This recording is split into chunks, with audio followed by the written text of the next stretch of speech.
There are 9 drivers going for 4, but maybe 5, but maybe 4 spots in this year's Daytona 500. So what I thought I'd do is I'd look back at every Unchartered entry in the Gen 7 era of the Daytona 500 and see how they fared.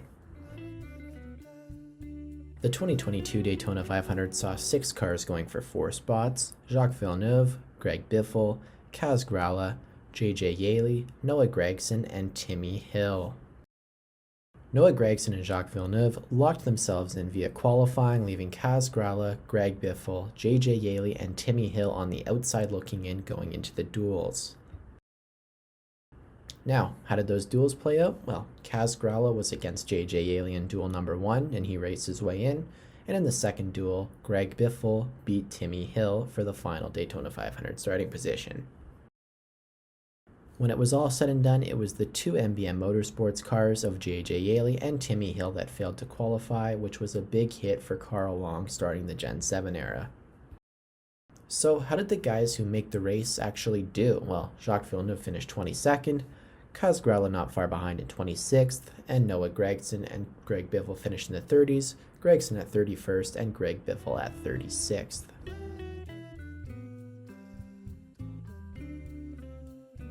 Moving ahead to 2023, we once again had 6 cars going for 4 positions: Chandler Smith, Zane Smith, Connor Daly, Travis Pastrana came out of the gates to make his first Cup Series start, Jimmie Johnson, and Austin Hill.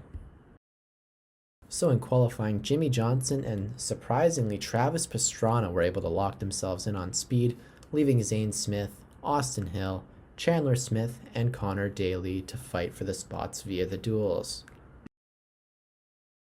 Duel number 1 was the Battle of the Smiths, with Zane Smith making the race over Chandler, and in duel number 2, Connor Daly snuck in after troubles for Austin Hill. When it was all said and done, Zane Smith, Connor Daly, Travis Pastrana, and Jimmie Johnson raced in the 500. Chandler Smith and Austin Hill went home. Well, not really, they just stayed for the Xfinity Series race. So, how did these guys do in the Daytona 500? Well, a lot better than the 2022 class. Travis Pastrana almost grabbed a top 10, finishing 11th, and Zane Smith came in an impressive 13th place.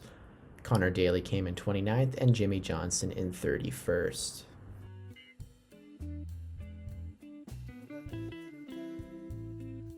Now to last year, and once again we had 6 drivers going after 4 spots. Some of the same faces. We had Kaz Grala in the 36, JJ Yeley in the 44, David Reagan linked back up with Roush, Anthony Alfredo, BJ McLeod, and of course Jimmie Johnson. So how did qualifying go? Well, Anthony Alfredo and David Reagan both locked themselves into the race, leaving Jimmie Johnson needing to race his way in through the duels. Joining him were BJ McLeod and JJ Yeley. Kaz Grala qualified dead last in 42nd. Duel number 1 was a battle between Yeley and Jimmie Johnson. Johnson snuck through, and Kaz Grala beat out BJ McLeod for the final starting position. JJ Yeley was sent home once again, and BJ McLeod missed the race for the first time after making it the past few years. Of course, he did have a chartered entry though. David Reagan finished 20th in the Daytona 500, Anthony Alfredo and Jimmie Johnson finished back-to-back in 27th and 28th, and Kaz Grala in 38th position.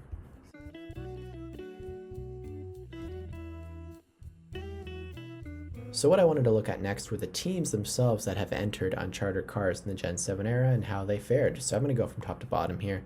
The Money Racing team went 2-0, Front Row Motorsports 2-0, Legacy Motor Club 2-0 with Jimmie Johnson, Team Hezeburg with Jacques Villeneuve, 23XI Racing made the race with Pastrana, and RFK Racing made the race with David Reagan. Now, these are some of the guys who DNQ'd. So Beard Motorsports had 3 attempts and only DNQ'd 1, so that was about a 66% rate. The NY Racing team went 1 for 2 at about 50%. And on the bottom here, we have teams that have never made the race. Live Fast Motorsports missed their only try with BJ McLeod. Colleague Racing missed their only attempt with Chandler Smith, and MBM Motorsports went 0 for 2 that season with Yeley and Timmy Hill. And then I also wanted to compare the finishes that these drivers have had. So the average finish for an Unchartered driver in the Daytona 500 is 26.0. And as you can see here, there are only 3 finishes within the top 20. Travis Pastrana's 11th, Zane Smith's 13th, and David Reagan's 20th. You had a better chance at finishing in the 30s than you did in the 10s. So, who are the drivers and teams that are trying to make the field this year? Well, first up, we've got Corey Lajoie in the 0-1 for Rick Ware Racing. So, Corey has 3 top 10 Daytona 500 finishes and finished 4th last year.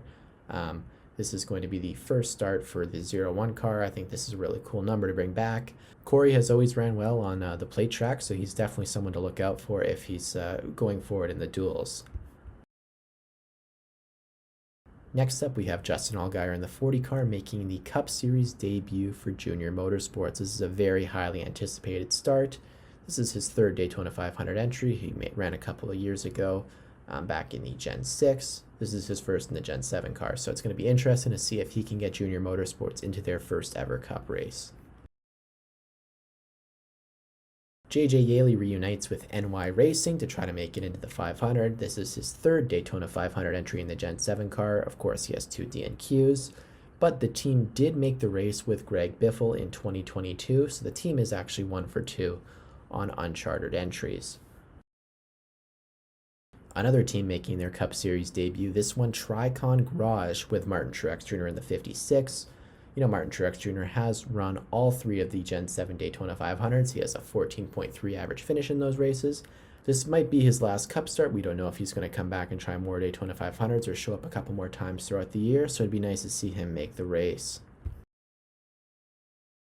Anthony Alfredo is back with Beard Motorsports in the 62 car to try to make the race. Of course, he made the race last year, and he's made 2 of the 3 Gen 7 Daytona 500s. You know, he DNQ'd in 2023, but I think he's going to be a player to make the race here.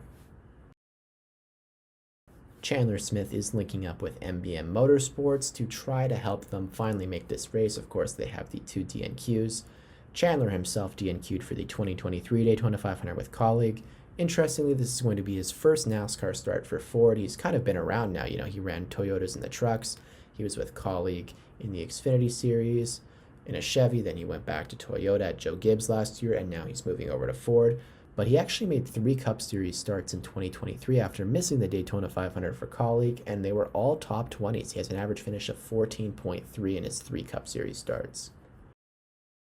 BJ McLeod is bringing his old 78 back out to try to make the race again this year. Of course, he DNQ'd in his last attempt last year. He has 5 Daytona 500 starts, and he actually does have 1 top 10 at Daytona in the Gen 7 era in the summer race in 2022. 2-time Daytona 500 winner Jimmie Johnson looks to make the race again. Of course, he has made it the last 2 years in his 84 car. You know, second year with Toyota, I think Legacy's just going to be getting better and better, so hopefully he can make the race and have a good run.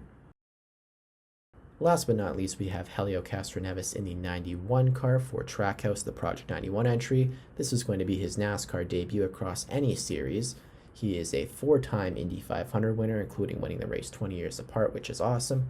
Of course, he is locked into the race using the open exemption provisional that NASCAR started for world-class drivers who enter a NASCAR Cup Series race.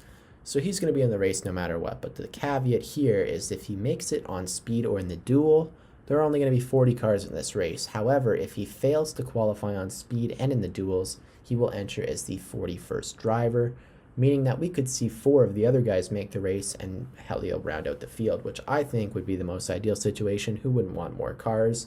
That's going to be what I'm cheering for here. So, who do I have making the race? Well, on speed, I have Justin Allgaier in the 40 making Junior Motorsports Cup debut, and another car making their debut in Tricon Garage, Martin Truex Jr. in the 56. You know, I think both of these cars are going to be quick the second they get off the truck. I think Allgaier is going to have a lot of Hendrick data. I think Truex is going to have a lot of Joe Gibbs data. I think they're going to be fast cars right off the bat. How do I think the duels are going to go? I'm going to go Jimmie Johnson in the number 84 and Corey Lajoie in the 01. That one might be a bit of a dark horse pick, but I mean, the guy can plate race.